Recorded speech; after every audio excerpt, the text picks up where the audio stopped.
So I can see a good number of participants over here. Should we start for some co-hosts to come, or we can start the session right now? Any of the participants know about it? 154 है ma'am. 154 है. अभी तो 87 दिख रहे हैं. अभी complete नहीं है. Good morning ma'am. Good morning. Good morning, ma'am. Good morning, ma'am. Good morning, ma'am. Morning, Sheeba ma'am. Good morning, madam. Good morning, ma'am. Good morning, ma'am. Good morning. Good morning, ma'am.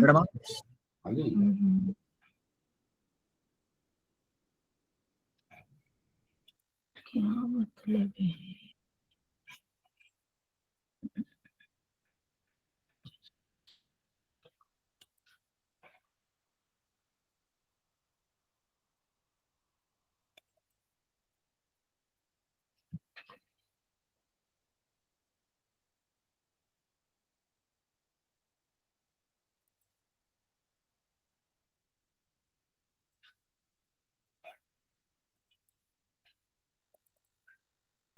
Good morning, Sheeba ma'am. Assalamu alaikum. वालेकुम अस्सलाम. भाई ये PPT दिखाई दे रहा है? बिल्कुल ma'am, perfect दिख रहा है. जी मैम. प्रेजेंटेशन मोड पे कर दीजिए. जी दिख मैम. रहा है मैम, दिख रहा है. ठीक है, दोबारा लगा लेंगे. फुल मोड पे कर दिए मैम इसे. नहीं, फुल मोड पे कल मैंने लिया था मानू में, वो दिखाई नहीं. फिर आधे में किसी ने मुझे बताया, तो अब तुम देख लो. मैं आप इसमें फुल पे लाइए, मैं देखता हूँ, बताता हूँ आपको. अच्छा, आप इंटायर स्क्रीन सेलेक्ट करिए मैडम. आपने टैब कर रखा है सेलेक्ट. वो ये हो सॉरी, गया. विंडो सेलेक्ट नहीं, विंडो सेलेक्ट कर रखा है. आप इसे प्रेजेंटेशन को बंद करिए और 3 ऑप्शन आते हैं. एक इंटायर स्क्रीन का जो थर्ड ऑप्शन आता है उसे सेलेक्ट करिए. वैसे मेरे ख्याल से आप ऐसे रहने दें तो बेहतर है, क्योंकि इसमें कई बार प्रॉब्लम्स हो चुकी हैं. मेरी राय तो आपको यही है. वैसे as you wish ma'am, as you wish, no worries. वो बीच में प्रॉब्लम आ जाती है.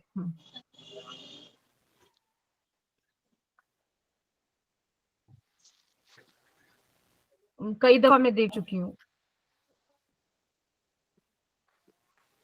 Is it visible to everyone?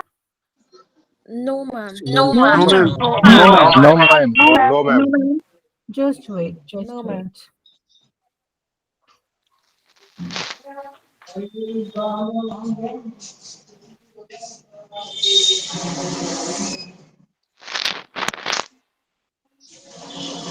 Okay now. आ गया ma'am. Yes, ma'am. Visible. Yes, ma'am. सही. So can we start now? Yes, ma'am. Please, ma'am. Please. Yes, ma'am. Yes, ma'am. All right, all right. Welcome to this session. And I'm Professor Sheeba Hamid. I'm a professor in tourism at the Department of Commerce, Aligarh Muslim University. I have 24 years of experience, administrative, academic, and associated with a lot of organizations and universities in different varieties of assignments. And of course, for any female, women-related topics are quite a favorite. And although I'm not a bang-on hardcore feminist kind of a person, but still, I'd like to talk about the reasons why women are not so visible in the higher administration in higher education system. And this whole presentation today, this whole session will be focusing upon the reasons and the environment in which women work and try to further their career. What are the major deterrents? What can be done actually to give them an environment where they can freely prosper, choose careers, and decide on a suitable course of action for them. Although I am not from any women's studies or any other place, but yes, one thing which deeply disturbs me is that women are very much visible in higher education when it comes to, let us say, enrollment in universities, colleges, when it comes to the attendance in classrooms, when it comes to good assignments, when it comes to good teachers. But when it comes to administrative ladder, we find that almost negligible percentage of women are found in higher administrative positions in higher education, not only in India, but worldwide. The worldwide surveys and reports tell us that women are not visible enough compared to the percentage they enroll and work in universities. So that means that they are stuck somewhere at the preliminary and the middle level. What is it that is stopping them to go higher? There must be certain reasons, and there are very obvious reasons. Let me tell you that I'm not going to talk anything out of this world, but I'll try to present it in a way that makes us think and realize, yes, these are the reasons. These are the reasons that we have to think about. These are the reasons that we have to find a way about. And these are reasons enough for us to think of furthering our careers as women in a higher educational administration. Now, the men folk sitting over here will feel that, is this all about women? Why are we sitting over here? Of course, the obvious answer is that it's not possible without you. You are the environment all around us. You are at home, you are in public, you are at workplaces, you are the boss, you are the peer, you are the junior, you are the husband, you are the son, you are the brother, you're the father.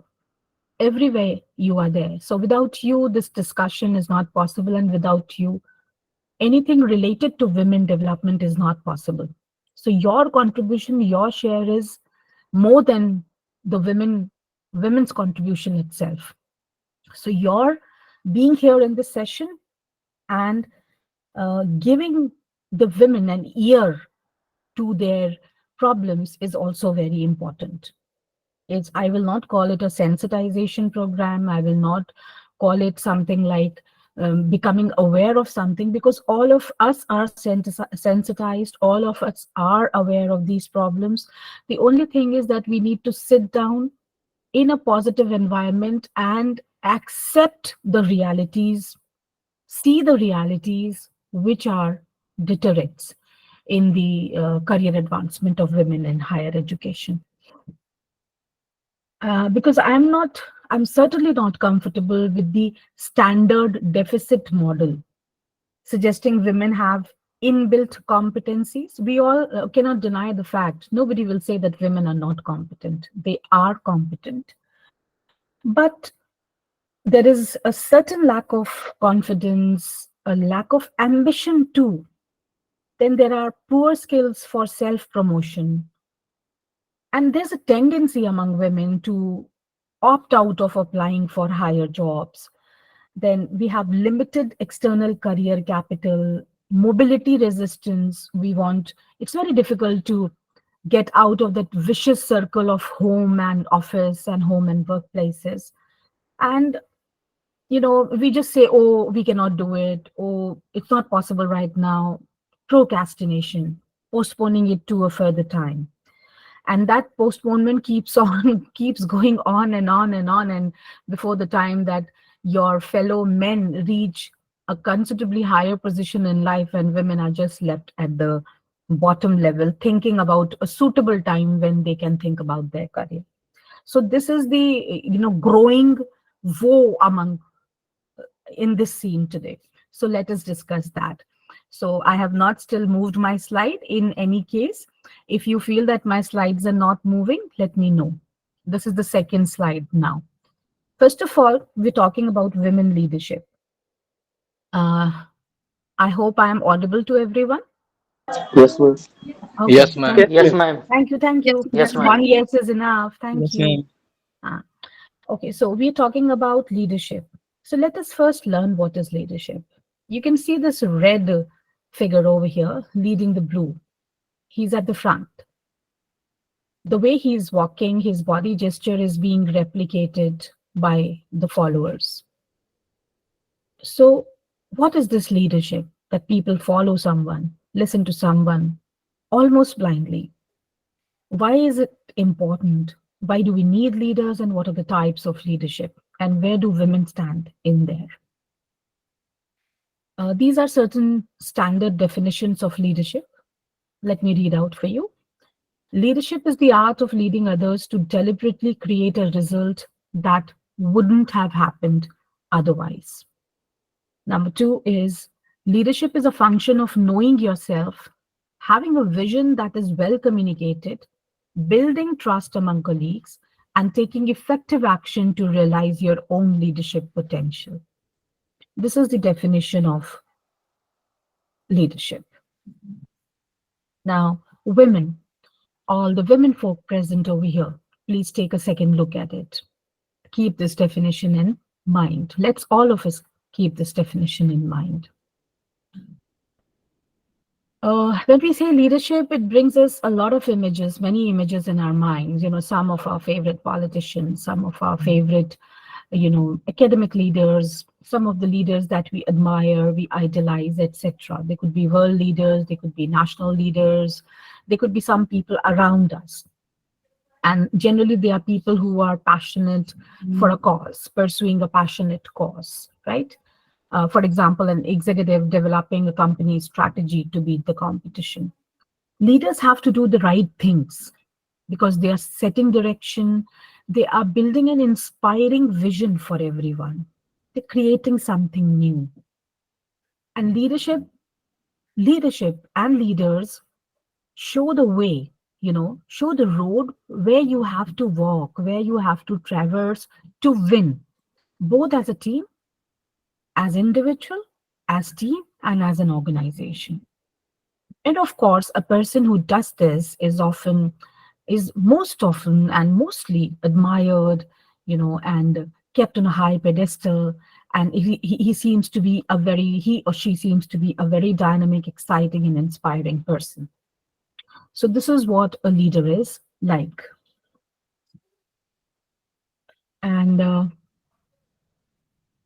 further to this definition, this is a very interesting definition by Barbara Keller. Now listen to this. I'll read it out for you. Once upon a time, we simply obeyed orders issued by our superiors, our leaders and managers. Now, we incline more to challenge them, embolden them to do so by the spread of democracy, by the rhetoric of empowerment, and by the practice of participation.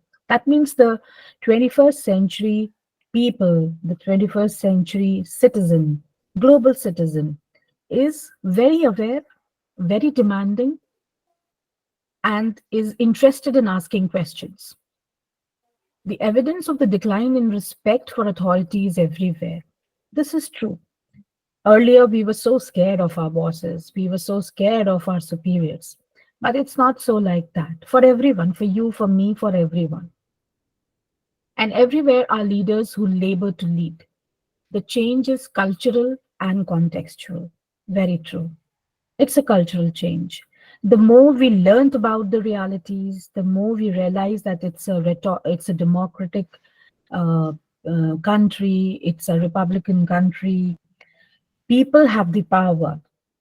So there is no need to be scared of the leaders, of the people who are sitting at the position of power, because they are sitting there because we have voted for them. We have sent them there. If we have sent them there, we can bring them back.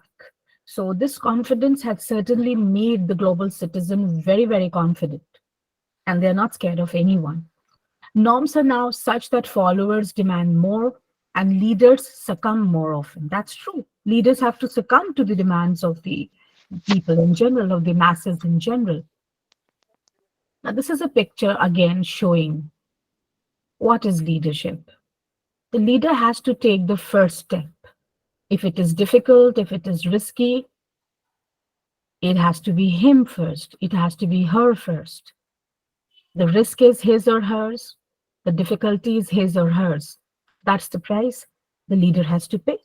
This is called showing the way. If it is clear and good to traverse, the others will follow. Otherwise, whatever the harm is has to be borne by the leader. Why is leadership important? Why do we need a prime minister? Why do we need a chief minister? Why do we need vice chancellors? Why do we need registrars, controllers? Why do we need finance officers? Why do we need, a team of administrative officers in every university, from dean students welfare to proctors to, so many different administrative positions that every university, colleges, and educational institutions have? Can we do without leaders? No. Although the position of leadership is slightly losing its charm, but there is no replacement of a leader or a manager or a person sitting at the helm of affairs. Because the leader is the one who's going to experiment, take risks, and learn, and let his or her followers learn. He's challenging the process. Then leader is the person who is inspiring a shared vision, enlisting others in a common vision, bringing together people under one banner, then enabling others to act by fostering collaboration and strengthening people, giving them the assurance that there is unity in strength, or, we are going to be strengthened by being with one another, by being united for a cause, and we have to work together to achieve something. Then encouraging the heart by recognizing individual contribution and celebrating the team spirit. That personal touch is also to be there, and modeling the way by setting the example and achieving small wins. That is why leadership is important. Somebody has to take lead. If there is no one to say the final yes, it will be a difficult thing. It will be a very difficult situation. So leaders have to be present in all situations, whether formal situations or informal situations. Then what is academic leadership? Today, we are here to discuss this only. What is academic leadership?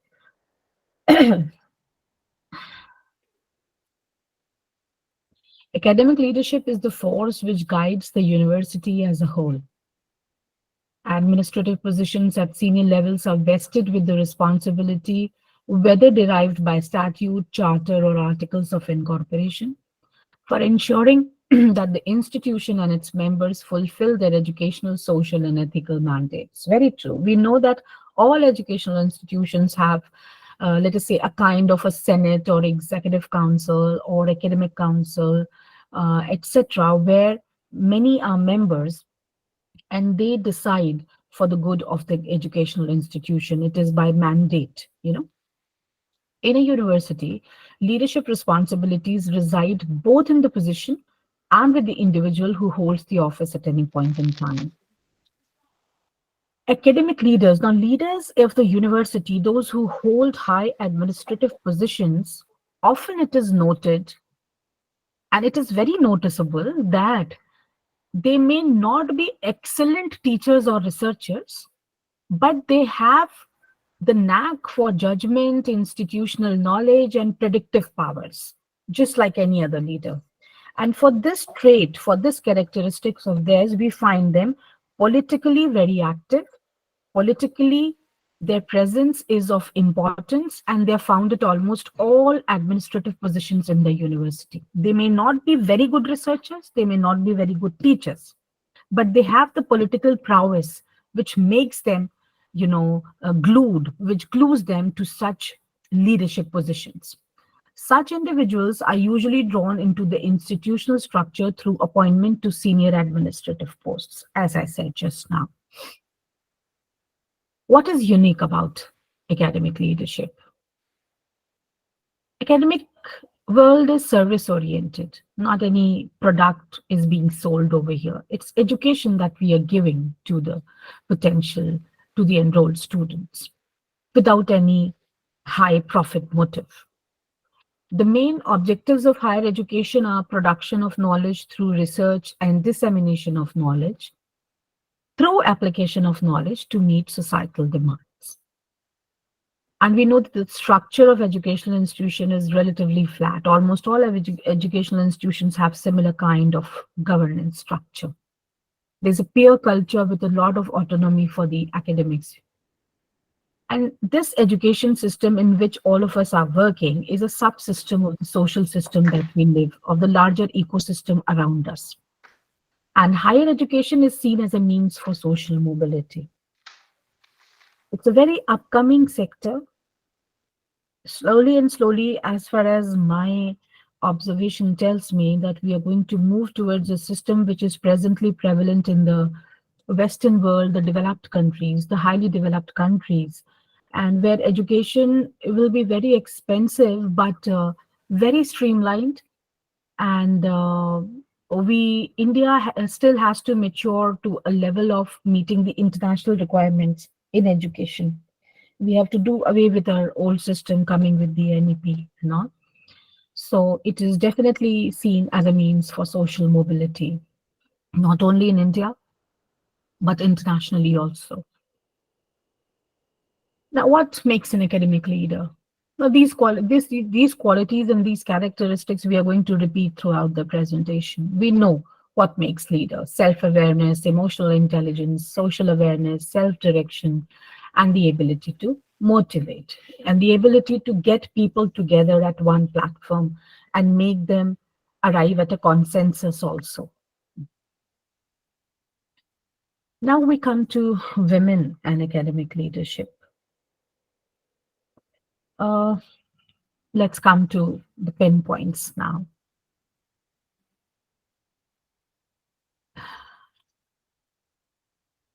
Yes, we come to the most often quoted status of women now. But very half-heartedly, I will tell you that we still have to quote these. We have not graduated to a society which has done away with this. We are still living in a society where, and I don't say that it is unjustified. It is our social, our cultural setup. But this is the reality.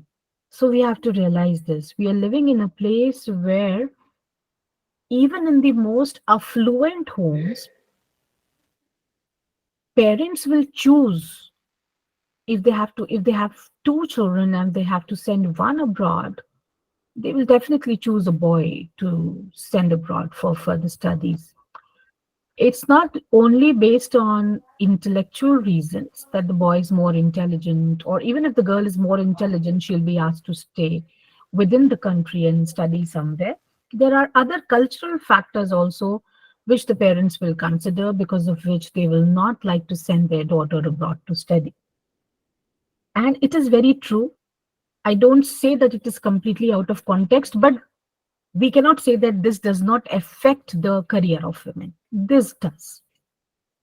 So, a secondary status, inequality of access to education, health, and welfare, leave alone the rural, the remote areas, leave alone the people who do not have much family incomes, leave alone the major part of India that is rural.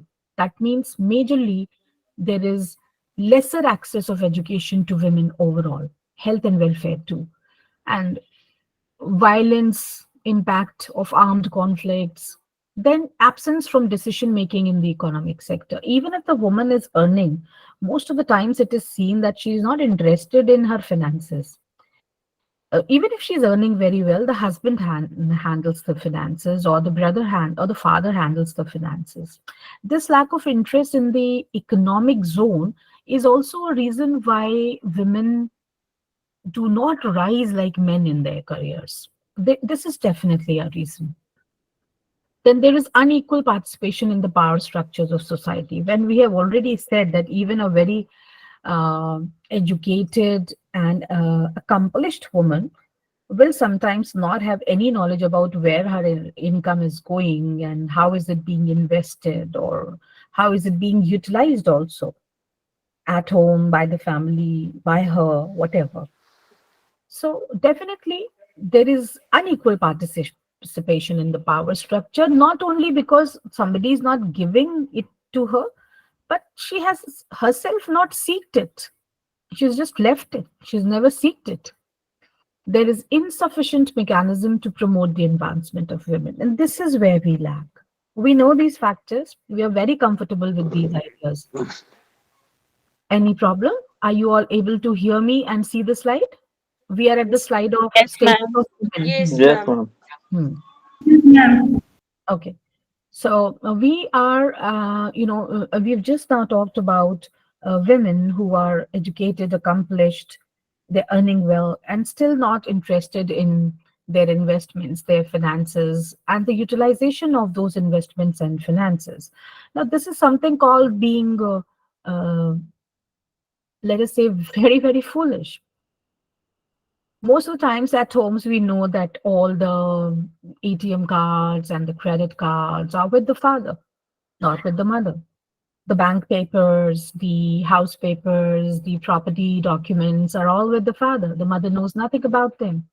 Uh, I see that this is not something very good to happen. Women should take interest in these matters, should have a thorough understanding of their finances, of the tax structure, of their investments, and take interest and pride both in doing it. Why should we be scared of numbers? Why? Whether it is 50 rupees, 500 rupees, 50,000 or 50 lakhs or 50 crores, we can handle everything. We can. It's not a big deal. And women and higher education. Some vital factors. Number one, societal attitude which discourage women's participation in decision making. Number two is lower enrollment of women in higher education, although the patterns are changing rapidly. And number three is the absence of gender dimension in the higher education curriculum. Now, we've just now talked about decision making. And however, decision making is something which will automatically come if the woman has financial independence. But financial independence just does not mean going to your schools and colleges and universities and teaching and coming back with no idea of what your wallet has or not. Have a control over your earnings. We all know that the world over, economic superpowers are the people who are ruling the world. So get that in your hands. It's time for women to, just open their eyes. And I'm not going to ask anyone, but I know, and this is happening, and this has happened with the smartest of women I've seen around me. So all the ladies present over here and all the gentlemen present over here whose wives are working, just think, nobody's asking you. Just think once. The women, please think that, do you know how much have you earned till date? How has it been invested and utilized? And what do you have for your own future? And the men folk whose wives are working, please think, have you, if your wives are aware, that's wonderful. I mean, congratulations.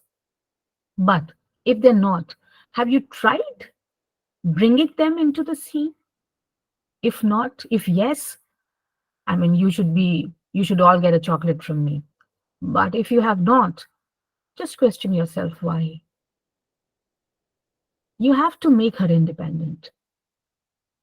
And let's all not be scared by women independence. And the women also should take care that women independence should not be such a hullabaloo that people get scared of it, that if women become independent, it will be the end of the world. No. Why should it be? We're still going to be the same. That should be the attitude of every woman also. No, we don't have to harp about such things. And we don't have to feel bad and blame anyone for it. But we have to come out of our shells, take care of ourselves on our own. That does not mean that men and women will start being independent of each other. No, we complete each other, we'll continue to do that. It's just a matter of being aware and knowing what is what. That's all. And utilizing your own sense, utilizing your own decisions, utilizing your own mind to see if your finances can become better. Be aware of them. So only when you have financial power and economic power will you be invited for decision making, whether family or workplaces. There's lower enrollment of women in higher education. Yes, they drop out of college and university education most of the times, not in affluent families and cities and metropolitans, but if we have a look at the rest of the country with the rural and not so urban background, we find that their education stops at a certain level.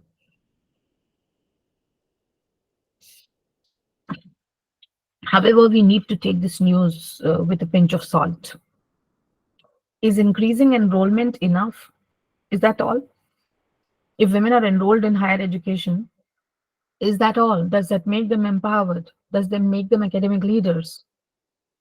I don't think so. Can we just sit back and toast to the fact that we are very close to bridging the gender gap in higher education by merely getting enrollments in universities and colleges of women? I don't think so. It will serve the purpose. The answer to these questions is unequivocal.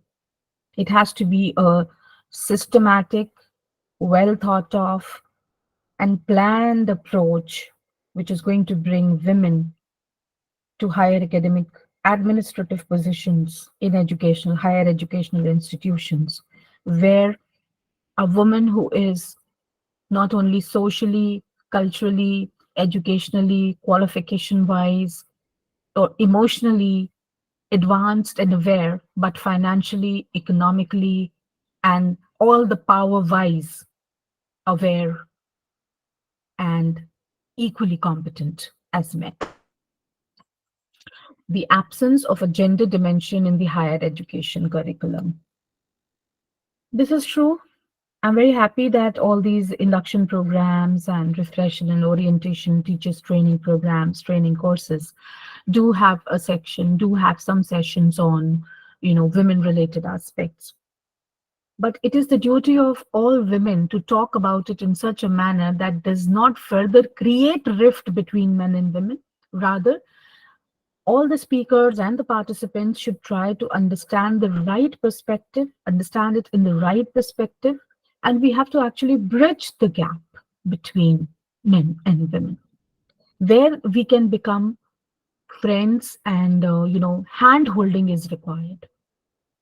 Hand-holding is required. Women of women, the men folk at workplace, the at home have to give women that conducive environment where they can feel free to move ahead in their careers. Yes. Women's participation in decision making. We know that they have limited access to education, especially in the higher education section. Then appointment and promotion practices that majorly favor men. Now that can be, not taken with a very good toast by the men folk sitting over here and listening to my presentation. But believe me that it is there. It is there because, research shows that women are more likely to share credits and praise others. Whereas men, they sometimes try to, take it on a lighter note. Let's take it on a lighter note. थोड़ा सा हंसी मजाक की तरह इसको ले लें. That, men never give their credit to anyone else. In fact, दूसरों का भी ले लेंगे. But we women are trained to be, givers, नहीं ये आपने किया है, नहीं इन्होंने किया, इन्होंने मेरी बहुत मदद की. अगर मदद 10% की है तो उसको 100% बना के पेश कर देंगी. Being so humble that I was helped. It's okay. You will also help the person sometimes. Don't start glorifying people who give you a finger and you present it as the whole body. Don't do that. Take your own credit. Learn to assert yourself. Show what you have done and take credit for it. Is this form of modesty, is this a form of modesty or strength? Sometimes it can be strength, but over modesty is also not advocated. We must get out of this, vicious circle, unnecessary vicious circle. Of course, there is dual stress of family and professional roles. Family responsibilities contribute to their career stress in a great way. And women find it a tough time balancing their personal and professional lives. But they can ease it by creating a sound support system in the family. It's not bad to hire domestic helps. If you're earning, let us say, and if you spend 5% of your earnings or 5 to, let us say, 8% of your earnings on hiring domestic help, that can make your life easier and you do not become a robot working from day till night.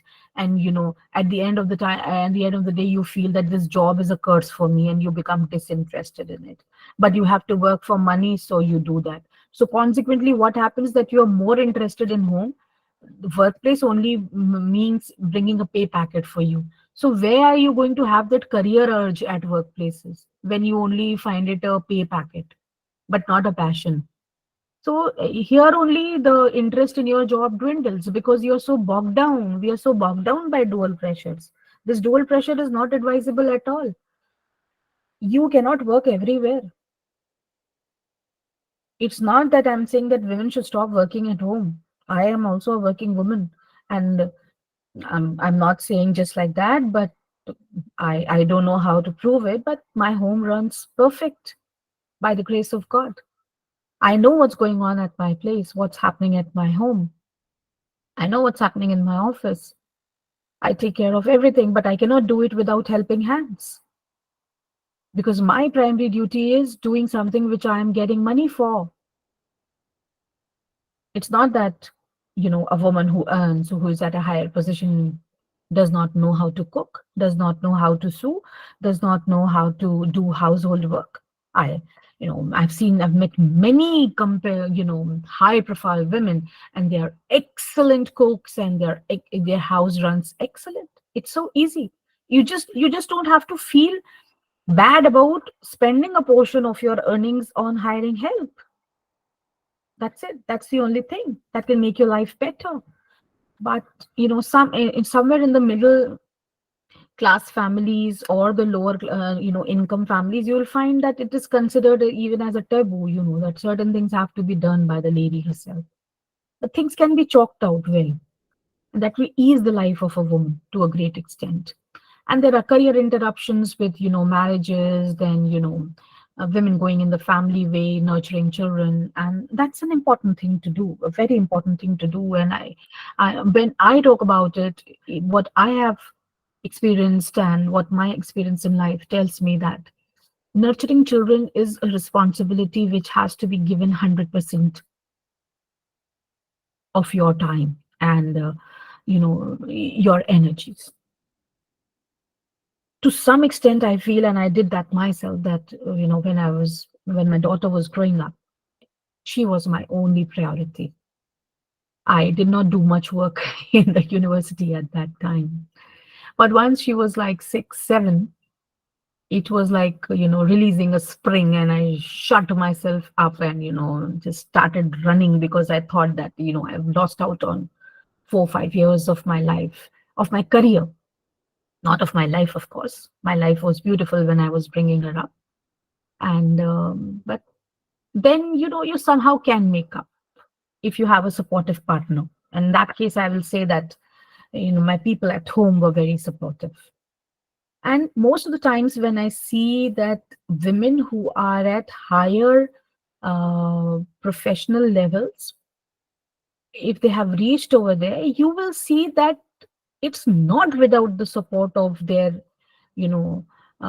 fathers or brothers or husbands at home. It's not possible. Most of the time you'll find that these women were, very lovingly supported by these. I haven't There are examples, standalone examples, but this is it. Or, these women had excellently educated parents, well-set parents, those who are able to acquire higher academic positions. This is also one thing which has to be kept in mind.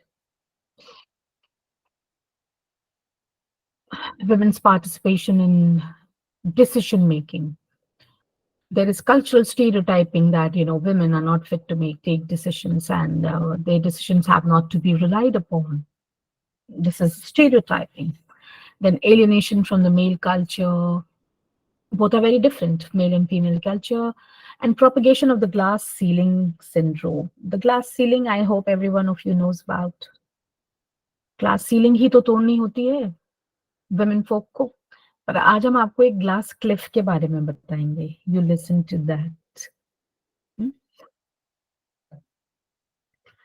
When discussing the careers of women education leaders, there's a phenomena referred to as the glass cliff. What is this glass cliff? Which is obviously related to the term glass ceiling. Glass ceiling वो ये ना जिसको हम देखते हैं कि ये barriers हैं और हम इनको तोड़ नहीं पा रहे हैं. ये barriers हैं, हम आगे नहीं बढ़ पा रहे हैं, हम इनको नहीं तोड़ पाएंगे. और जो उनको तोड़ के निकल जाते हैं, उस छत को तोड़ के ऊपर उड़ जाते हैं, वही उसी को कहते हैं ना breaking the glass ceiling, rising beyond the ceiling जिसे बोलते हैं. सो अब ये क्लिफ भी आ गया है उसमें, एक सीलिंग ही नहीं है, अब देखिए क्लिफ भी आ गया है, which is related to the term glass ceiling, describing the invisible barrier to advancement that women often face when they are up for promotion to the highest levels of an organization. यानी ये जब promotions पे आते हैं, हम professors बन गए, हम बहुत मान लीजिए बन गए, अच्छी पोजीशंस ले ली हमने, एडमिनिस्ट्रेटिव भी. प्रमोशंस का जब टाइम आता है तो फिर क्या होता है, ये ग्लास क्लिफ आ जाती है. फिर ये ग्लास क्लिफ भी बड़ी इंटरेस्टिंग चीज है. इसमें you're going to be surprised, it is pro women.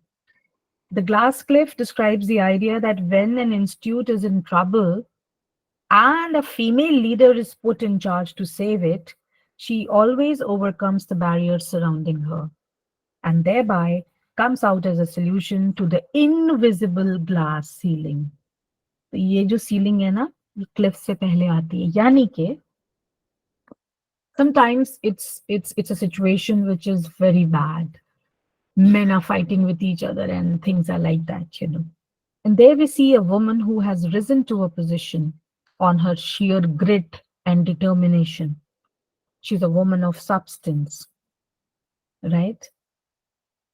And because she's a woman, she has faced much more hardships than that man sitting next to her to come to that position. That's true.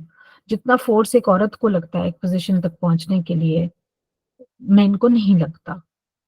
आप main को जो ताकत लगती है वहां तक पहुंचने के लिए, जो एफर्ट्स लगती हैं, उसको आप आराम से 50 गुना से मल्टीप्लाई कर लीजिए, 50 गुना कर लीजिए, तब औरत वहां पहुंचती है. तो एक औरत जब किसी पोजीशन पे बैठी है तो इसका मतलब she is full of substance.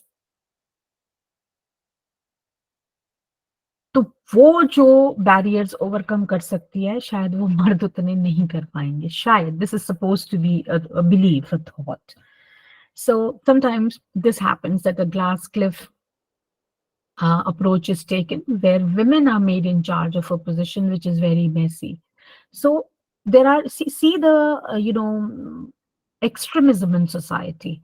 At one point we are culturally stereotyping women.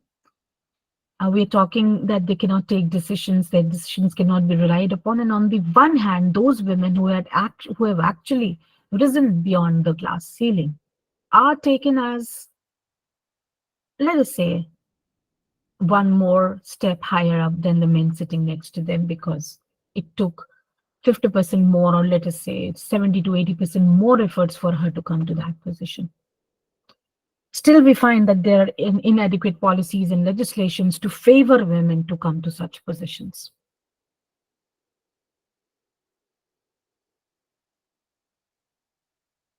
Women in higher education governance. This is our new slide.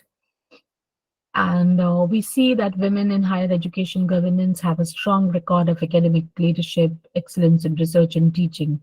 On the opposite side of men, men who are in higher academic positions may not be great researchers and teachers, but women who reach higher academic leadership positions will always be the ones who have proved them in the academic portions also. Again, we have to prove ourselves everywhere, not only at the administrative level, but at the academic level also to reach such positions. But men folk, on the other hand, even if they are not so academically sound, but they have the wisdom, the institutional wisdom, as we say. They know about the rules, they know about the councils, they know about the regulations. It's enough for them to take a high administrative position. So see, the woman is certainly going to be more substantial when it comes to higher education leaders.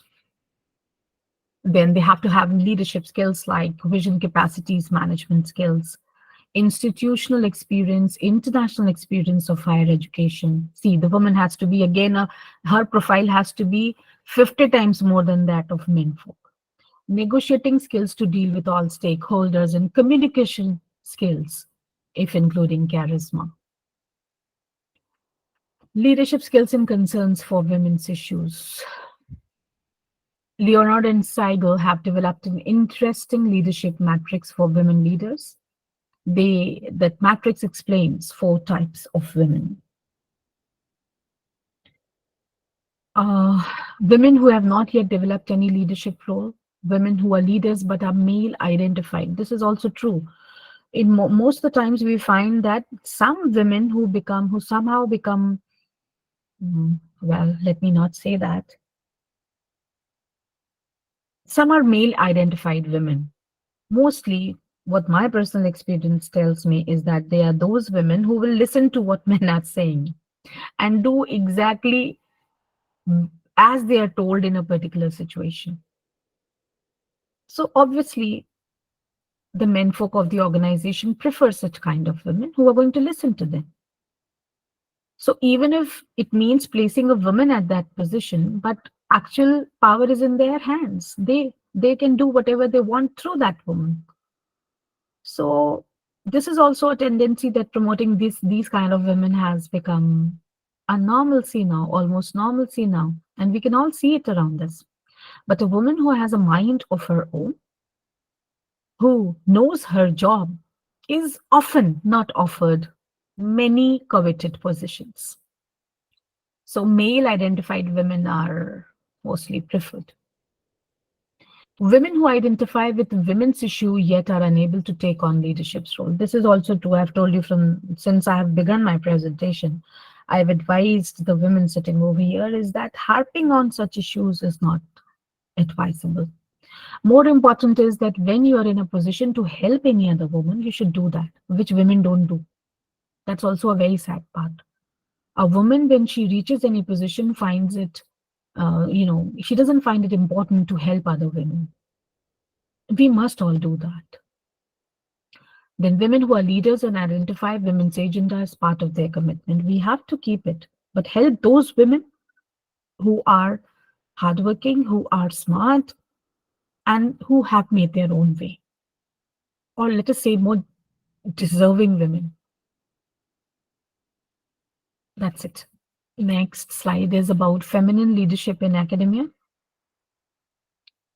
An insistence on self-respect, service, and the importance of merit. We generally see that women leaders are very conscious about their self-respect. Why is it considered acceptable that women should still ask for their fair share in top leadership positions in academia? We feel very happy to say that women have been increasingly taking on leadership roles in Indian academia, including positions such as vice chancellors, deans, and heads of departments in universities and colleges. But do we know how meager their percentage is, and how men continue to dominate the highest leadership positions in Indian academia? So even if we are talking about feminine leadership in academia, let me tell you, we are talking about some, let us say, 100 to 200 women only in India. So this is the status of academic leaders, female academic leaders, and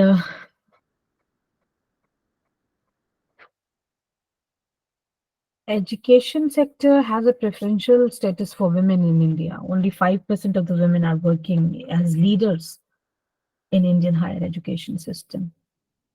There are severe and significant gender disparities. There is underrepresentation of women in decision-making bodies and senior leadership positions. So when this slide comes and we say feminine leadership in academia, it brings a question mark to my mind. A recognition and accommodation of the pressure has to be felt, and women have to become self-conscious, start taking your share. You can do it. It's not that how can we do it? We can do it.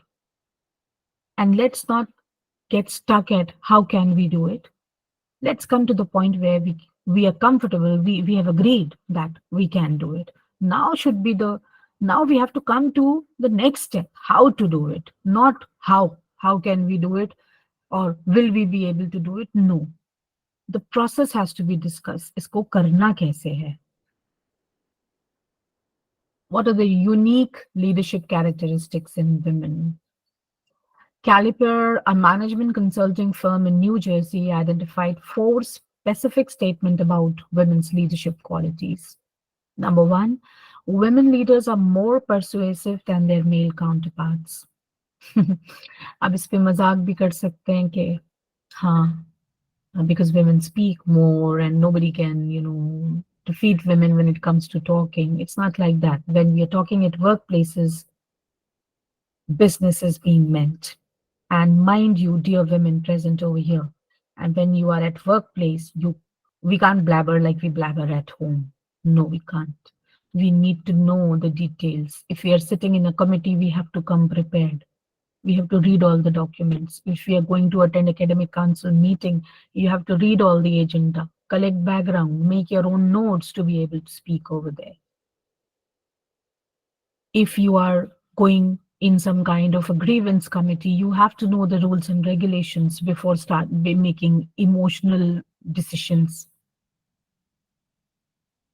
So this is the case. This is what I want to advocate over here. This is what I mean that women have to work 10 times, 50 times more, forcefully than men to reach at a position. And women who speak, leave alone the women who cannot speak, even women with substance and women who make sense and women who speak well are not being given a chance. We can see parliamentary excerpts every day.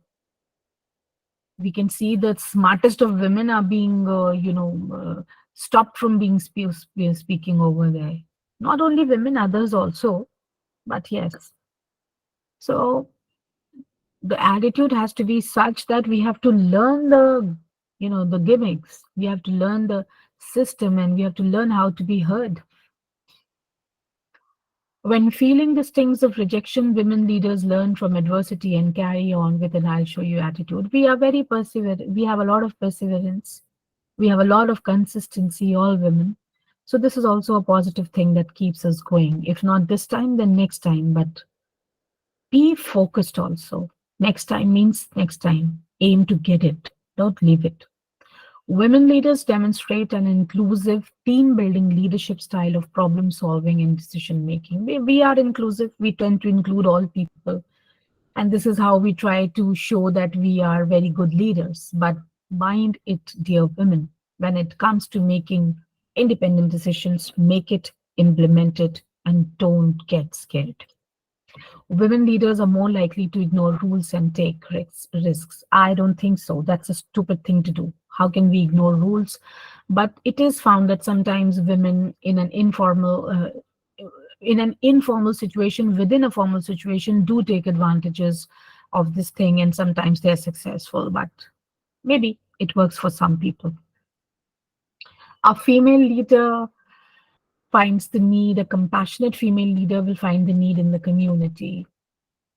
A female leader will find a solution. A no simply means she will look somewhere else. No is rarely the end for a female leader. I don't know why we find it difficult to say no.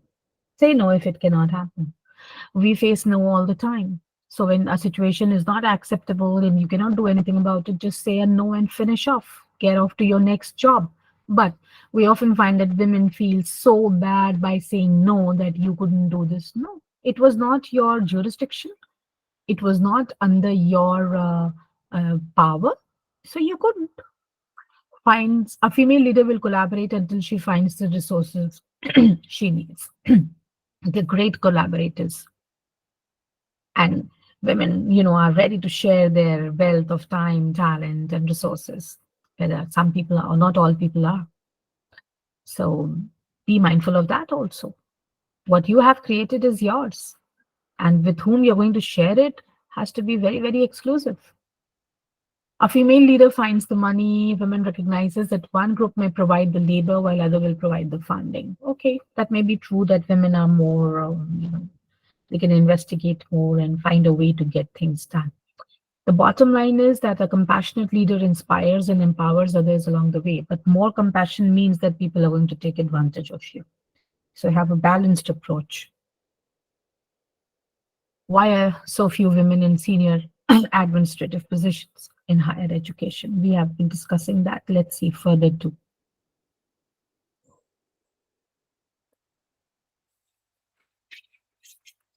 Women, personal factors are there.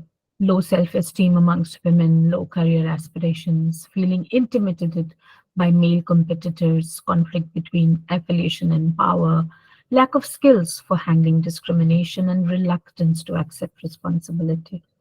Now, at times I have seen that I have observed to a great, it is there that women majorly at the, let us say, non-teaching level in the organizations, they don't want to work much. They want to take help from, if something is technical, if something is about IT, they feel so scared. Give it to the men in the office. That's not that. That's not the attitude. And when it comes to, certain situations of handling hardware, they just leave the situation, start becoming panicky. Why? Either learn it or learn to get things done rather than being panicky. Then they feel intimidated by their male competitors, and maybe that kills their aspirations or brings them so low self-esteem. But don't get comfortable by taking such kind of, just like I discussed that they're not aware of their financial investments and gains. Similarly, I find that when it comes to technical aspects, they want to take a back seat. Why? You can come to the forefront. You can handle, no problem. Social factors are there, lack of support from family, they're not being taken seriously, the campus climate, the cultural barriers, and the process of socialization, which tells women should do this, women should not do that. This is the career path defined for women कि उनको doctor बनना है, engineer बनना है. खैर आजकल तो ऐसा नहीं है. Women are doing everything and parents, but that is only a section of society, not the not the entire population of our country. So whatever is happening in one section of society in the cities and metropolitans, the affluent and the educated class, this is not happening in the rest of India. So this percentage is almost negligible, even if we are seeing it around us among the educated people. Then there are social factors like gender stereotyping, discrimination, inequality, invisibility, and network support for coping with chilly climate. And chilly climate may be found at home or at work or at home, both.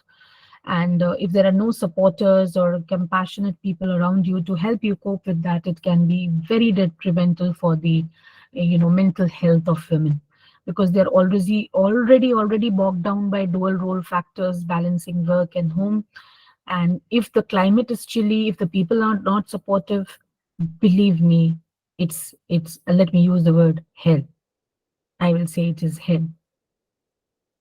So this chilly climate has to be done away with. The family has to be supportive. People at the workplace have to be supportive in the right cause, not if somebody's trying to take advantage of being a female. Structural factors like bias in recruitment and position and promotion, this happens. And many times women also do it when they are sitting on a position where they're selecting people. This is because of the attitude of women. Because I'm telling you now that if you become aware of your, if you're not scared of technical things, if you're not scared of financial things, come up and take responsibility, come up and start taking up these roles. And these promotion policies and, interview selections will become positive towards you. Let's not blame them for not selecting us over there. To a great extent, our own attitude is also responsible for that. Then we have to teach in classrooms also, in schools and colleges, etc., where we have to train our children, our sons, the men folk at home to be a little considerate towards females. Then there is lack of literature also on leadership skills for women. There are not many government schemes also promoting leadership skills amongst women. More such programs have to come up at the grassroots level also. There's lack of research on women's leadership, and not enough qualified women candidates are available also for a post. If 10 men have applied, and maybe even not a single woman has applied for that position. Underrepresentation of women in leadership position. That is, path to leaderships are slower or blocked for women. Leadership positions are less attractive to women, but to a lot of men. Men find leadership positions very attractive, even if they do not at times deserve it. Women already in leadership roles are not as well recognized or appropriately rewarded within their institutions. This is also true. If a woman is an achiever, if she is really an achiever, men folk do not even like to talk about her. Nobody wants to talk. Okay, she's done it, she's done her job. But if another person has done it, if a man has done it, oh my God, they're going to talk to the moon about it. This is there. This attitude is there, I have seen. Women are more often excluded from the informal network of intellectual leadership. Yes, see, men always crack deals after working hours. Women cannot do that because they have to go home. That is why I say that men have to be supportive to women, both at home and at workplaces, because you have the advantage of being present at unsociable hours. And even if a woman is very, very competitive, she would still like to go home back to her children, because after all, she's a female. God has created her for that she will yearn for her family, for her children, to have a look at their homework, have a look of what they have done the whole day. What are they going to do the next day?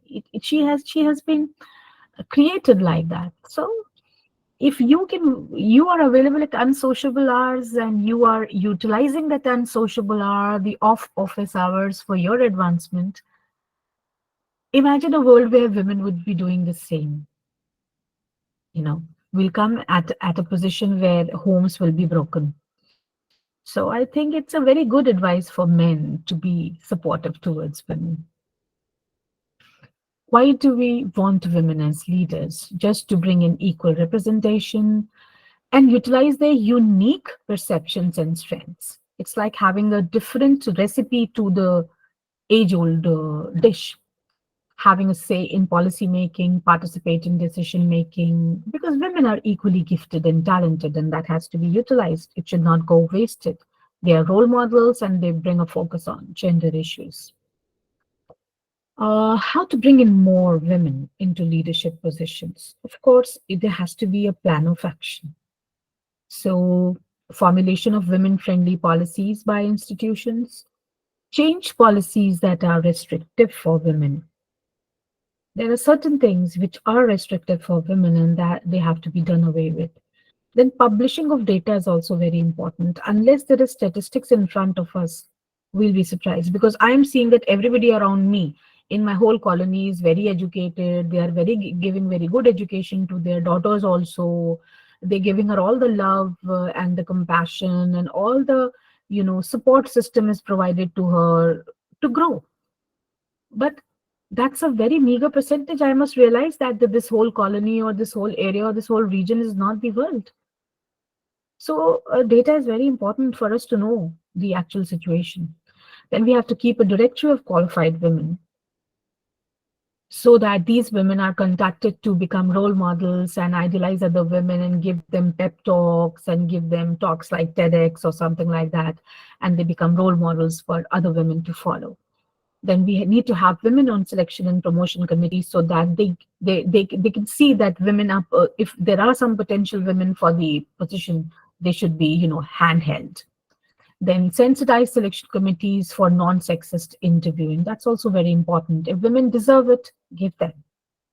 Relaxing in age limit and length of experience. This is because when I say that women have a biological clock, because of which their life does not run like men. So that has to be given due consideration. Prescription for becoming a better leader. Then you have to volunteer for leadership opportunities. You have to seek leadership opportunities. You have to volunteer for tougher assignments. When I say that, don't get afraid of technical and financial aspects. Making your own list of developmental needs, analyzing your own strengths and weaknesses, realizing that the key to success is lifetime learning, and spending time introspecting and reflecting to understand oneself. किसी का mic शायद on हुआ है, please देख लें। पैसा लिया Rajesh Yadav ji mute करें किसी का प्लीज। माइक है उनको बताइए। Rajesh sir could you please mute कर दीजिए। राजेश सर म्यूट कर दीजिए। म्यूट कीजिए। Special needs of women.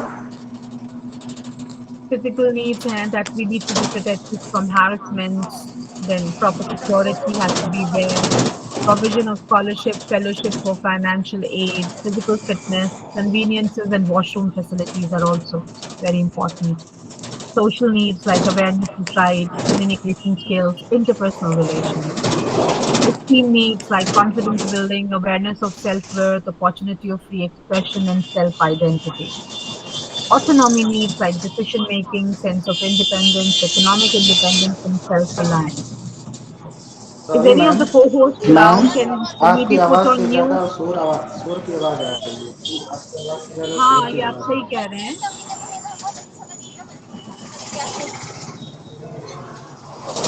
किसी का माइक है। सभी का म्यूट कर दीजिए मैम, सभी का। राजेश जी हैं मैम। रही। राजेश सर माइक ऑफ कीजिए please. Rajesh ji please audio off कीजिए। राजेश सर माइक म्यूट कर दीजिए। Rajesh Yadav ma'am sir ma'am please mute control कर रूम से लीजिए ही माइक को। मैम कंट्रोल रूम से ही म्यूट करवा वो दिएगा। सुन ही नहीं पा रहे हैं मैम। आप हाँ जी कंट्रोल रूम से म्यूट करवा दीजिए मैम। ये तो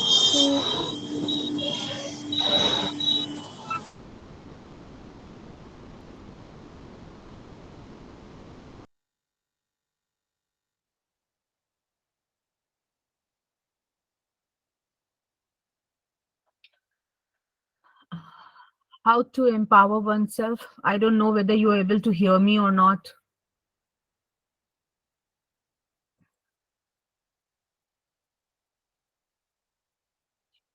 Can you hear me? Just somebody send me a message.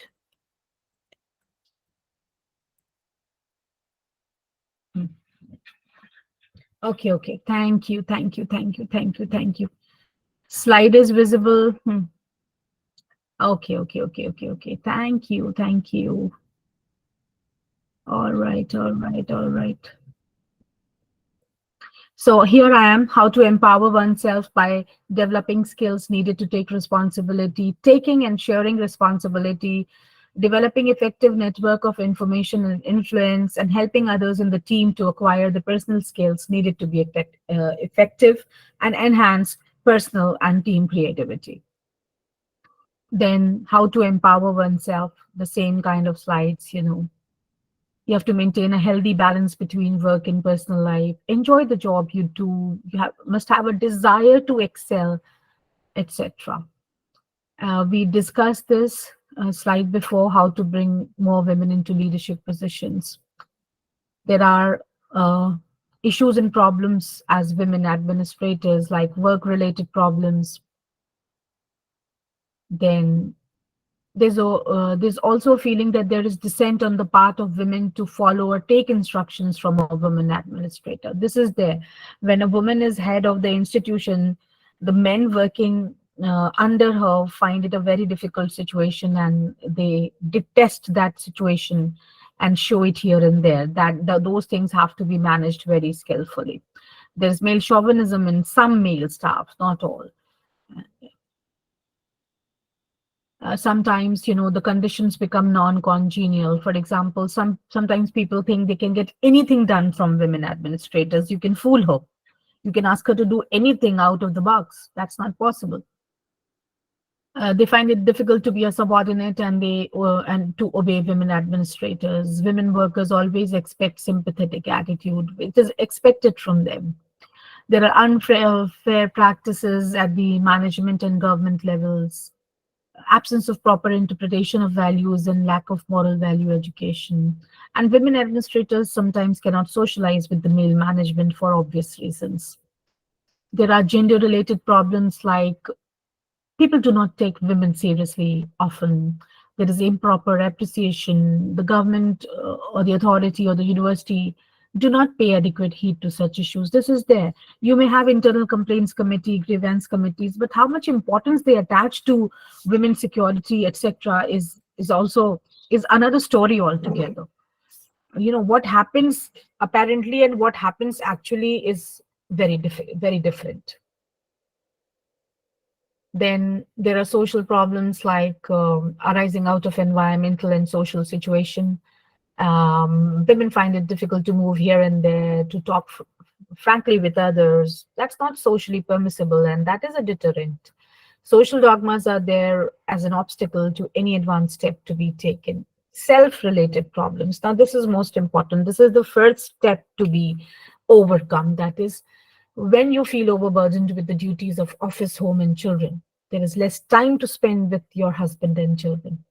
There is less time to read, write, and enjoy other types of recreation. This is very true. This is what I was talking about, that even if you spend a portion of your income on hiring domestic help, you are actually saving yourself you're taking care of your mental and physical health both.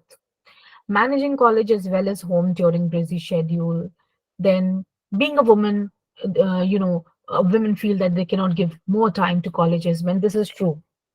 Men have access to unsociable hours. We do not have. The women have to look at the family affairs and the institution both. How do you review your performance as a leader? This is very important. I would not run this slide just like that. You have all of the women folk over here have to conduct a SWOT analysis of your strengths, weaknesses, opportunities, and threats. Assess yourself as a leader. What are your strengths, etc. Then see whether your weaknesses are more or your strengths are more. Your opportunities are more or the threats are more. And depending upon what is more, the strengths and the opportunities, or the threats and the weaknesses, you have to develop an action plan to improve as a leader. For example, you can list 2 actions you will undertake to address weaknesses or capitalize on opportunities identified. Or apply SMART targets to your actions, which are specific, measurable, achievable, realistic, and time bound. This is a very important individual exercise. Then, how to improve leadership skills? Reflect and identify the skills you need to lead. Ask for feedback from your colleagues. Practice, take on responsibility. Work, volunteer in clubs and societies, and reflect on your performance. Find a mentor. This is the best thing to do. This is the best thing. I remember seeing a video a few days back what having a mentor means, how quickly your growth occurs if you have a mentor. And do find a mentor if you can, because you learn from their positive leadership role models. Then attend further leadership and management training programs. It helps you a lot. You learn, you talk about it, and then you tend to overcome it through such kind of programs. Now, here is a list of 20 women academic leaders in India, which I found just yesterday while scrolling through some matter on talking to you today. And I, of course, cannot read it out, but here is this list, and you can see it over here, that they are very few, not many. There are only 20 that they have listed. What you can do is take their names, click on them, and see what they have done, how they broke the glass ceiling, and what made them these amongst the 20 women academic leaders in India. This is, these can be your role models. You can read about them. You can, collect more matter on them and see how they have charted their course of action. And that with this, I come to the end of my presentation. I have still some time to give you for question and answers.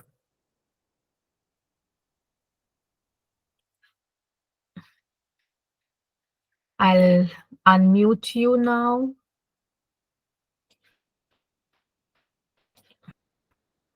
You can speak. If you have any questions to ask, please do. Madam, I just want to ask one thing, that the inherent submissive nature of the woman that is evident today, is that in any way related to the upbringing of the woman as a solo child, or having a brother as a sibling, or as a sister as a sibling? If a sister as a sibling, then whether she is the elder one or the younger one, if you please elaborate on it. Yes. Situations are unique. Sometimes I have seen that there are 2 sisters and they are brought up just similarly to each other. Sometimes I have seen that parents have a favorite. Even amongst 2 daughters, they will have one of them as favorite. So that can affect the psychological status of the other one. Sometimes I see that there is a brother and a sister, one brother and one sister. Sometimes the sister is given more importance, and that ruins her personality. And sometimes the brother is given more importance for obvious reasons. So obviously, but the upbringing in our homes is such, in Indian homes I'm talking about, simple middle class Indian homes, that we have not done away with the psyche of overprotecting women for obvious reasons. All of us will. I also protect my daughter. I mean, it's not something that we are doing it for the purpose of overprotecting women or being extra cautious about them, but our society is such. So we all think when it comes to their careers or their choices in life, we become very narrow. Our approach becomes very narrow. If we have to send away to a foreign country, it's easy for a son to go and survive. And that is true. That is true. I don't disagree with that. Even I don't disagree with that. But then some kind of a situation has to be there where she gets equal opportunities. She should not be just left as an educated wife to be. or an educated, a person, अरे कुछ नहीं तो school teaching कर लेना, कुछ नहीं तो कहीं पढ़ा लेना. Let's not, let her remain in a closed bottle कि इसके बाहर नहीं निकलना है. माहौल तो हमें आप नहीं बनाना है ना? और this is also true that we cannot change everyone. You may be a very good person, but you alone cannot change the world. Every one of us have to change over here. Everyone has to change for the better. If we are good, we have to become better. That is all. And our problem is that anything which occurs around us, we never speak on it unless it concerns us.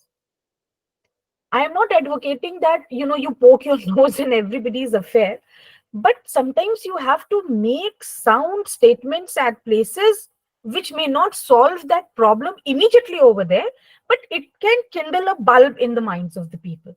Exactly, madam. Exactly. That can be our bit. Let's not remain quiet all the time. Let's not fight also, but let's not remain quiet also. Let's not stop doing what we can do. Smaller steps, baby steps also. It will mean a lot. So that's Actually, it. madam, I come from a college where at the apex of administration there is a lady, and I found it very relevant when you said that she had to prove herself. Her research work is the best in our college, and means her other academics is also. So that is in that sense, ma'am, I totally agree with that. Means that is very This much is true. evident. This is very true. And let me tell you, these women who are sound ones, academically strong, and they have, those haughty, arrogant noses. They do what they want to do, what they feel is correct, and they don't come running to men folk on their knees कि ये हो गया, आप क्या करें, आप बताइए, आप इस सिचुएशन में से निकालिए. उन्हें कोई पसंद नहीं करता है. Yes, exactly, madam. I have faced that all my life. So I know it's very difficult for me to grab hold of something in the university because they know इसके पास गया तो ये तो किसी को नहीं आने दे, मतलब अपने आप ही करेगी, right? So sometimes, but then you have to learn a way where you do away with that image also. I am trying to do that now. Many women must be. So that kind of an image is also not very good, where you lose opportunity just because you are strong. You have a strong personality. So don't do that also, women over here. Sometimes you can say that अरे हो नहीं रहा, थोड़ा help कीजिए so that they feel कि एकदम ही हाथ से नहीं निकले हुए हैं, right? On the lighter side, on the lighter side. Thank you, madam. Thank you. Okay. Anyone else?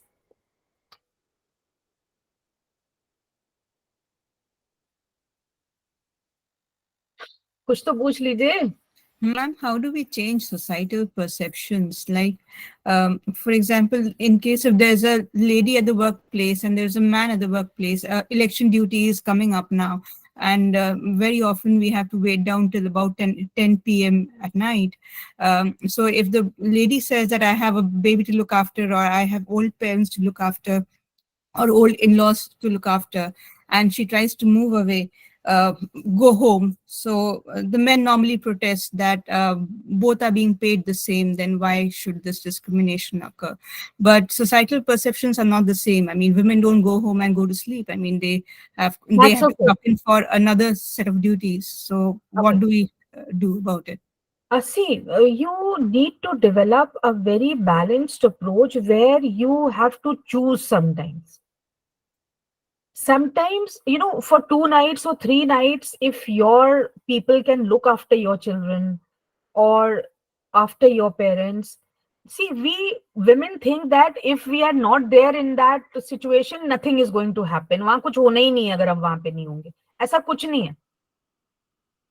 ये हम धारणा बना के चलते हैं कि हम घर नहीं पहुंचे तो किसी को खाना नहीं खाना है. ऐसा बिल्कुल नहीं है. खाएंगे, बनेगा भी, खाएंगे भी, और खुश होके खाएंगे. So imagine, you can opt out of situations at times. Why, make pleas all the time? Sometimes your people can take care of the household chores. Let them have the share of it. 2-3 दिन की तो बात है. कभी कोई मजबूरी है, बड़ी मजबूरी है तो बात और है. That men can also have. Emergencies can occur with men also.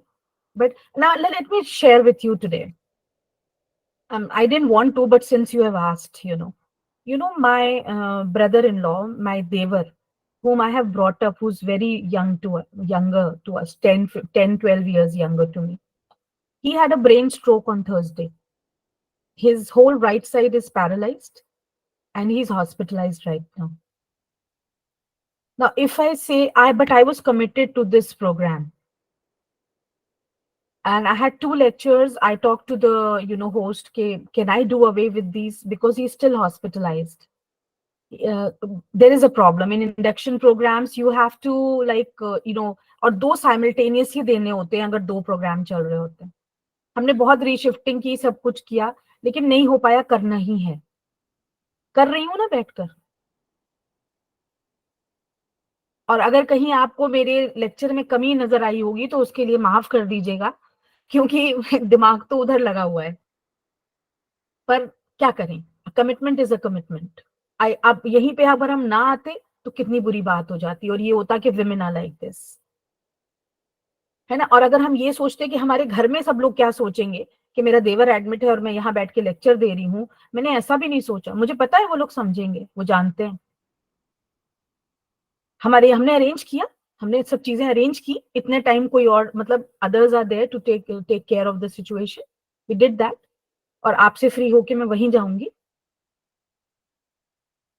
आज मैंने अपनी शेड्यूल क्लास भी नहीं ली है. अपने चेयरमैन को बोला कि मेरा ये लेक्चर है और मेरा एक और काम चल रहा है ऑनलाइन ओपन कोर्स का, जो कि टाइम बाउंड है, उसकी भी रिकॉर्डिंग करने जाऊंगी. In between I will do all what I, but I had to. आज मैंने क्लास नहीं ले पाई. I had to tell my chairman मैं नहीं ले पाऊंगी सर. तो इसका मतलब ये थोड़ी है कि मैं काम कॉम्पिटेंट हो गई. जी, हम प्रे करते हैं वो ठीक हो जाए जल्दी. हाँ प्लीज. बहुत बहुत ही शॉकिंग और बहुत छोटा है हमसे, तो it's a very bad situation for the family, है ना. तो अब आप देखिए, इस तरह की सिचुएशंस आती हैं, आपको अपने कमिटमेंट्स पूरे करने होते हैं. खुदा ना खास्ता अगर मेरी जगह मेरे हस्बैंड का ये कमिटमेंट होता तो वो भी पूरा करते. हम भी कर सकते हैं, करना पड़ता है. That's called being a professional. हम अक्सर अपने क्लास में जब पढ़ाते हैं, हम टूरिज्म मैनेजमेंट पढ़ाते हैं, तो हम बच्चों से यही पूछते हैं प्रोफेशनल कौन होता है. तो सब अलग अलग डेफिनेशंस बताते हैं कि ऐसा वैसा, और हम कहते हैं प्रोफेशनल वो होता है जो अपनी वर्स्ट सिचुएशन में बेस्ट परफॉर्मेंस देता है. जब आप everything is against you but still you can do it, you can perform it, है ना. तो प्रोफेशनल तो बनना ही पड़ेगा. That is called being professional. अब देखिए प्रोफेशनलिज्म में कमी हमने कहाँ की है. देखिए हम इतने बुरे से लग रहे हैं आपको स्क्रीन पे. मेरे मतलब I have not even washed my here since last 3 days, not got the time to wash my hair since last 3 days. It's a very quick bath and thing like that. I'm not even properly dressed for this session, right? लेकिन ma'am हमारे यहाँ कहा गया है कि संघर्ष करती महिलाएं ज्यादा अच्छी लगती हैं बनस्पत श्रृंगार करती महिलाओं से. नहीं श्रृंगार का तो शौक हमारा जन्मसिद्ध अधिकार है, and I love to do it. लेकिन उस समय तो कोई मतलब है ही नहीं कि इस तरह का किसी भी तरह का मन करे. लेकिन हाँ, मुझे इतना पता है कि आपसे बात करते समय मेरा एक मिनट के लिए, 1 सेकंड के लिए भी ध्यान कहीं और गया नहीं. हम आपके साथ थे तो आप ही के साथ थे. पर मैम एक क्वेश्चन है कि हाँ. जब हम इस सिचुएशन से गुजरते हैं और बाद में कहीं से बहुत कुछ सुनना होता है तो गिल्टी महसूस होती है अंदर, तो उसको कैसे हटाया जाए? गिल्ट तो देखिए आप जितनी पालेंगी ना वो बढ़ती चली जाएगी. गिल्ट क्या है? गिल्ट कुछ नहीं. देखिए गिवन सिचुएशन में यू आर द बेस्ट जज. गिल्ट कोई चीज नहीं होती. हम ऑलरेडी बहुत कुछ कर रहे हैं. वर्किंग वुमन की जो लाइफ है ना, it's very difficult. We are already doing a very मतलब big job by doing this. ठीक है. गिल्ट किस बात का? किस बात का गिल्ट कि आज आप खुद रोटी नहीं बना पाई? किस बात का गिल्ट? No don't. देखिए यही होता है डुअल प्रेशर जिसको बोलते हैं. हाँ, अभी थोड़ा सा आपको यहाँ रहना चाहिए था, आप वहाँ थी, तो ये सारी बातें कभी कभी दिमाग में वो होती है ना, चलती है कि शायद मैं ही तो गलत ना हूँ. ये सिचुएशन को कैसे हटाया जाए, कैसे उभरा जाए? देखिए यू आर एन एम्प्लॉय, आप एक एम्प्लॉई हैं, आपको काम करने के पैसे मिलते हैं और आपको उन पैसों को जस्टिफाई करना है, अपनी ड्यूटीज पूरी करनी है, ठीक है। आपकी फैमिली और वो जो है वो सबकी है, लेकिन आपका जो काम वर्क प्लेस पे है वो आपका है, you get money for it, वो आपको जस्टिफाई करना है। घर पे आपको सब कुछ मिल के संभालना है। गिल्ट तो कहीं नहीं आना चाहिए अगर आप अगर आपने किसी दिन रिलैक्स कर लिया या आपने एक दो काम नहीं किए, don't feel guilty at all. Work will, घर के काम और तो कभी फिनिश ही नहीं होते, कभी भी नहीं होते, है ना। ऐसा मत सोचिए, करिए जितना हो सके करिए, जो प्रायोरिटीज हैं उनको डील करिए, अपना भी ख्याल, अपनी मेंटल हेल्थ तो आपकी बेकार हो जाएगी अगर आप गिल्टी फील करती रही तो, और मेंटल हेल्थ बेकार हो जाएगी तो लो एस्पिरेशंस, ना काम अच्छा लगेगा ना घर। बिल्कुल, शुक्रिया मैम, शुक्रिया। एक्सक्यूज मी मैम, मैम ये मेंटल हेल्थ पे बात आई है तो ma'am sometime we are facing these problems ना, कि जैसे हमें कहीं जाना है तो हमें बताना ही पड़ेगा, और even we are seeking permission, तो एक ये जो डर होता है कैसे हम इसको ओवरकम करें कि सारी चीजें हमारे पास है, जैसे फाइनेंशियल भी चीजें। जी बताइए मैम। देखिए एक बात मैं आपसे कहूंगी, we are living in a family, right. तो ऐसे कहते भाई, as far as I am concerned, अगर मुझे ये ना पता हो कि मेरा फैमिली मेंबर इस टाइम कहाँ है तो मुझे तो परेशानी होने लगती है। We all have family WhatsApp groups now, है ना, कुछ नहीं तो हम अपनी लोकेशन ही सेंड कर देते हैं उसके ऊपर, है ना। So that's a bonding, enjoy that, है ना। नहीं मैम, सपोज कीजिए कि जैसे मुझे ही कहीं जाना है और मैं अपने हस्बैंड से बताने से ही डर रही हूँ इस बात के लिए। Even I have seen so many women कि मैं वहां जाऊंगी तो वो क्या कहेंगे, और मैं जाऊंगी तो प्रॉब्लम होगा घर में और टेंशन होगी, मतलब बहुत सारे मैंने वुमेन को देखा है। तो उस चीज को मतलब इन योर वे हम कैसे टैकल कर सकते हैं मैम? देखिए ये सिचुएशन भी कोई बहुत आसान सिचुएशन नहीं है, लेकिन क्योंकि पीस ऑफ माइंड बहुत इंपॉर्टेंट है, तो क्योंकि आप वर्किंग वुमेन है तो फिर उसका झंडा भी नहीं फहराना शुरू करिए हर टाइम, है ना। घर तो आपका ही है, घर को आपको लेके चलना है, तो घर में स्लो चेंजेस आएंगे, धीरे धीरे उन्हें कन्विंस करिए। मान लीजिए आपको आपका वर्क प्लेस से काम खत्म हुआ, उसके बाद आपको किसी को विजिट करने जाना है, या मान लीजिए मूवी देखने जाना है कॉलीग्स के साथ, तो आप बता दीजिए घर पे पहले से उनको मतलब करिए, नहीं मानेंगे। जैसे मतलब ये मेरा तो एग्जाम्पल नहीं है, one of my friend she was the in a mental trauma, कि उसको जैसे कहीं अपने घर वालों के साथ या किसी के साथ जाना है तो वो इतनी स्कैर्ड हो जाती थी कि उसको पैनिक अटैक आना शुरू हो जाता था मैम। तो ये मतलब कैसे हम अपने आप को, या कोई भी हो हमारे साथ, तो उसको क्या सजेशंस दें कि कैसे वो उससे निकले ग्रेजुअली। आई थिंक मैम 13 और 14 ईयर्स हो गए उसकी शादी को, बट वो still is in trauma condition, कि तो ये कैसे ट्रॉमा ओवरकम। उन्होंने चूज किया हुआ है अपने लिए। There is no situation which you can not get out of. The only fear is that you don't want to lose maybe your family, और there are some other reasons, लेकिन if you ma'am are बहुत staying उसको in that, suggestions देते हैं लेकिन नहीं वो she has बिल्कुल to help नहीं उसे herself. ओवरकम करती। She has to decide to help herself first. She cannot play victim all the time. We will have to take a stand for You ourselves have to first, take a then. step. You have to take a step. Thank you That's ma'am. it.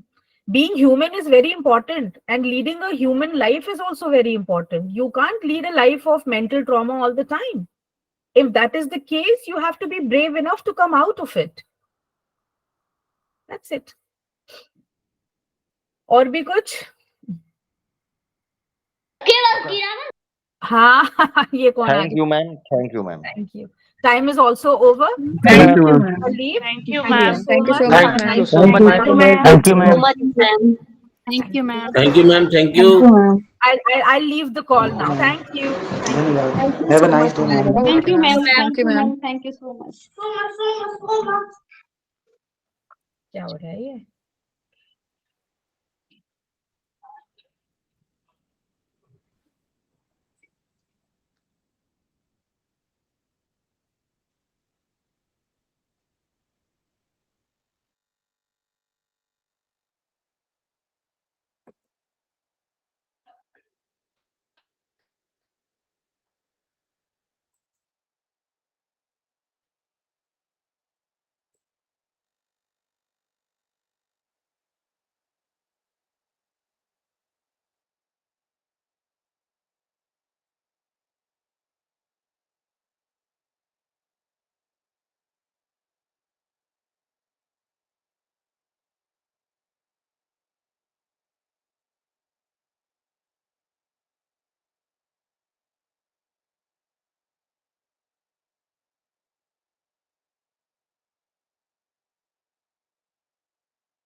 अभी भी नहीं आई।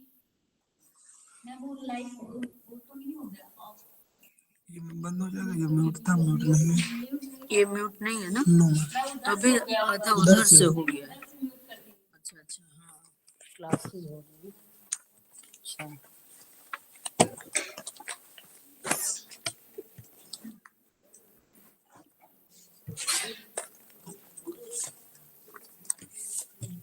तुमने अपनी attendance लगा ली? तुम लोगों ने कहाँ? इसमें लगा दिया। इसमें लगाओ। लगा दिया। अरे इसमें काफी हाँ लगा दिया। ये वाली ये डेट नहीं डाली है। साइन भी तो करो, डेट डालो आज की, इसमें डेट डालो। नहीं इसमें 27 की पड़ी हुई है ना, तो आज तो 29 है। दूसरा भी बनाओ, 28 की फिर 29 की।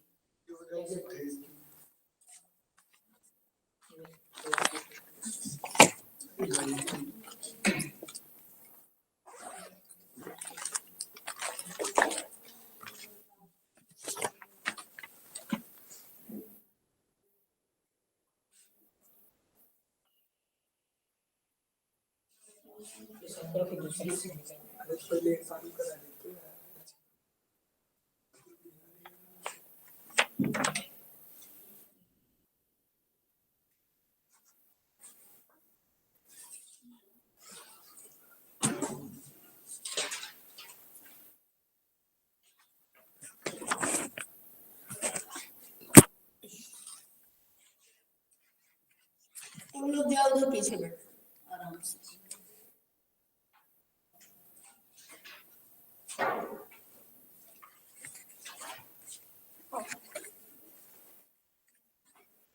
तुमने कॉपी में अटेंडेंस दे दी ना? नहीं दिया तो इन लोगों से लेके दे देना, कॉपी में तुम्हारा लिखा हुआ है।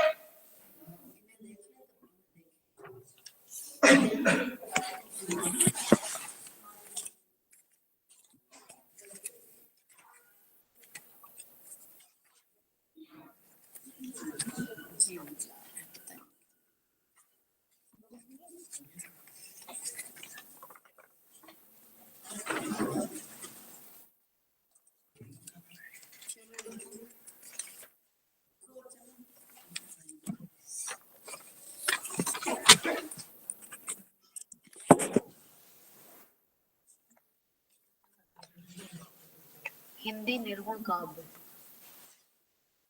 टाइटल फर्स्ट पेपर है ये बेटा।